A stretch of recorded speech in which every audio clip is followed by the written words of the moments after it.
Hey guys, it is your Pontiff here, And today I would like to make this video and I want to discuss who are the happiest wristwatch collectors. And I got to be honest with you, I have been collecting watches myself, well, since my first purchase of a Rolex in 1990. I got a 1016 Explorer one, and I have been in this arena. Wristwatches have been a big part of my life since the late 90s, really. It's when I the internet, and I bought and sold a lot, and obviously I, as the YouTube celebrity ArchieLuxury, I have met many collectors. I've met many collectors. And the thing about wristwatches is it's kind of a hobby that's not really for poor people. I've met some extremely rich collectors. I've met collectors all walks of life. I met skilled tradespeople he had actually a very nice Rolex GMT. He had a nice little collection there. Really cool guy. I've met self-made millionaires, multi-millionaires, deca-millionaires. I've met a billionaire. I've met some incredible people all around the world. And who is the happiest? That is a really good question. And I got to tell you, having more wristwatches, having more stuff, doesn't necessarily make you the happiest. I got a really good friend of mine who's got high 50s, over $1.2 million in watches, and always doing deals, always buying, selling, trade, always just next deal. But who is the happiest? Who is the happiest in this business? Who is the happiest? And I've got to be honest with you, it's different for different people. And I don't, this is only my perception of their happiest. They could be really happy. But I have found the happiest collectors, whether it's Rolex, classic cars, or anything, are the ones who can't really afford one, and through just sheer determination and grit, they manage to get one, then they come back spinning the wheels, maybe get two, maybe three. So I got to tell you, it's the collector who I find the happiest type collector is somebody who can't really afford, like for example, in the Rolex space, you would say, oh, the happiest person, it must be somebody with platinum Daytona with baguette diamonds, or Daytona yellow gold with the green dial. That must be the happiest. He would be so much more happier. Quick wristwatch check. Then say, I'm wearing a Rolex steel sub date today. He would be so much more happier than somebody with a steel sub date. Not necessarily. I find the happiest people are the ones who normally, because of their class or profession, you would assume they can't afford a Rolex. They really want one, and they get 1, 2, 3 good watches. And when I say good watches, I'm not talking Patek Philippe, Aquanauts, Nautiluses, or Rolex Daytonas in platinum. I'm talking, these are people who get, say, a Steel GMT, a Pepsi, a Batman. I'm talking, these are people who get a Steel Sports Rolex, and they're not normally, due to their class or profession, you wouldn't assume they are Rolex people. But for whatever reason, they love the brand and they try their best and they manage to get a Rolex, and then they get another one and maybe a third one, or an Omega, Speedmaster, something of that sort of ilk. These people seem to be the happiest. So I got to tell you, that's a strange way of, it's like somebody saying, who is the happiest? And I got to tell you, this is the happiest with, say car enthusiasts. Is it the guy with the Ferrari? Is it the guy with the BMW? No, it's the guy who really can't afford a BMW, but he manages to get himself, say, a 3 Series. He might get a 320i, the 4-cylinder one. He doesn't get the 6-cylinder or the M, but he loves it. He loves BMW, and he just loves it, and it just means so much to him. Whereas the rich guy, he sort of says, it's only a 3 Series. It's not a 7, or you know what I mean?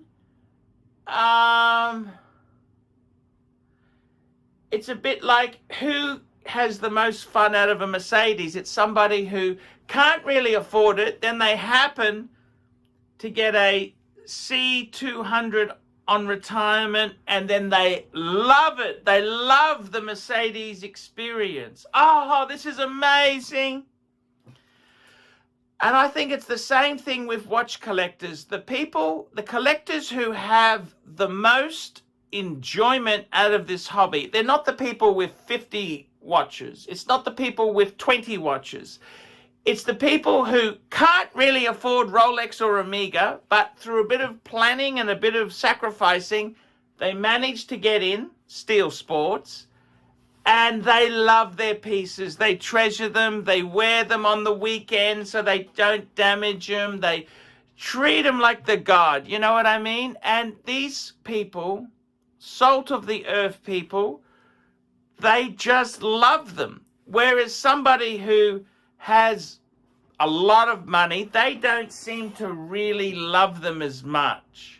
They could have any Rolex they want, they could get it, it's not a big problem. They get so finicky, they only collect the special editions, you know. It's like I said time and time again, it's like the Ferrari guy. A Ferrari enthusiast, by the way, I watched Normal Guy Supercar. Like he really, really wanted a Ferrari, and I think, what did he get? He got a 360 or a 458, and then he just loves it. He loves his Ferrari, you know, he just whereas somebody who's got a Ferrari collection, I only collect the special versions. I only collect the Scooter-Rooter versions. You know, it's got to be a special version, otherwise why would I bother? And that's the whole thing. The enthusiast, he's just happy to have any Ferrari. He's just happy. And I think with watch collectors, it's the same thing.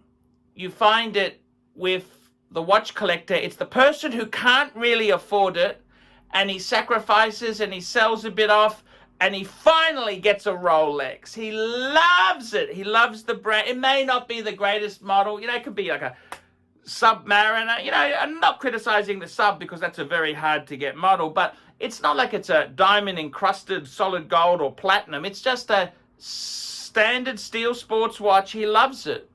The same can be said for Patek collectors, the people who get the most enjoyment. They're people who can't really afford Patek. They're not, it's sort of punching above their weight. And through a bit of horse trading, they have a few watches, they sell a few off, and they finally get a dream. Like, when I say a dream Patek, I'm not talking Nautilus or Aquanaut. I'm saying they get a Calatrava. Oh, they love it. They love it, like a 5196. Oh, it's amazing. It's changed their life. They love it. Whereas a snooty collector would say, oh, they're nothing special. Dress watches are dying. Got to get a Nautilus. Got to get an Aquanaut. Got to get, you know, a perpetual calendar. You know, they just, whereas the enthusiast, he's just so happy to have any Patek. He's been in awe of Patek for years. Finally, he gets one, probably second-hand, pre-owned, and he loves it. Ah, he loves Patek. He's got a soft spot. And that sort of collector, so he sold multiple watches off to get one Patek. That's kind of the collector who gets the most enjoyment out of the brands. And it's not the people who can really afford to go in there and pay retail. No. Nothing's never good enough for those people. So it's the person who can't really afford it, who manages to scrape in, get one or two or three max, and they're just so happy to have one. You know what I mean? And I tell you, Mario in Melbourne. I met Mario years ago, and he's actually on good money. He's in a union industry. I remember he had a GMT pre-ceramic Pepsi, I think it was, or a Coke.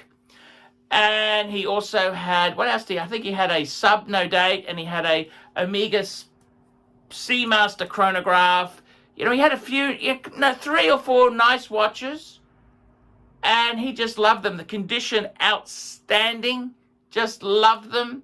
Just a true enthusiast. He was just a true enthusiast who loved his watches. And you could just see he was somebody, he didn't, he's not somebody who could have 50 of the buggers. He had really nice pieces, loved them, cared for them, never would sell them. Just a true enthusiast. That's who loves their watches the most. I think he gets the most happiness from the hobby. And I gotta say, people who get big collections, generally speaking, they want more. They end up getting dial variations on a black dial, white dial, silver dial. I want APH. They want all the variations. They get very, very greedy. And how do I put it? They get they just get very, very caught up in superficial things. They don't actually see the beauty, and they don't appreciate, wow, I've got some amazing Rolex. They don't see the bigger picture. And that's probably the biggest shame there. So, guys, that is my opinion. That's my opinion there. That's who I think gets the most enjoyment. Not the big collectors, not the super rich. It's your guy who can't really afford it, but has managed to horse trade in. That is the person who loves their watches. Okay, guys, that's the video today, guys. Remember, like, subscribe, tell your friends, and look down below for a couple of ways you can help me, because Google Ads is rubbish. Don't forget, guys, I've got a few YouTube channels. The ArchieLuxury channel is my main channel, but I've also got Paul Pluta channel. That's where I do paid reviews. The ArchieLuxury live streaming channel, I do daily live streaming. Guys, please subscribe to all of them. I really do need your patronage. Speaking of Patreons, Patreon allows you to sponsor me for as little as $1 a month to keep the dream going. Okay, guys, I'll see you in the next one. Hi, guys, ArchieLuxury. And who do I recommend in America? In America, who do I recommend for quality pre-owned wristwatches? David SW, David SW, David SW. Go to davidsw.com. He is the best, the greatest pre-owned dealer in all of the United States of America. David SW, David SW, David SW. Hey guys, ArchieLuxury. Who do I recommend for watches in Brisbane and Sydney? Vintage Watch Co. That's correct. Vintage Watch Co. in Brisbane Arcade in Brisbane and the Strand Arcade in Sydney. Vintage Watch Co. Brisbane and Sydney. Ronnie, I've known him since the late 90s. Ronnie is a top bloke. Luke is a great guy. Vintage Watch Co. That is who I recommend in Australia. Check out Vintage Watch Co. and the guys' amazing range of watches. They also do service and repairs. Vintage Watch Co. That is where the Pontiff goes. You know, some of my Pateks came from Vintage Watch Co. That's right, guys. Vintage Watch Co.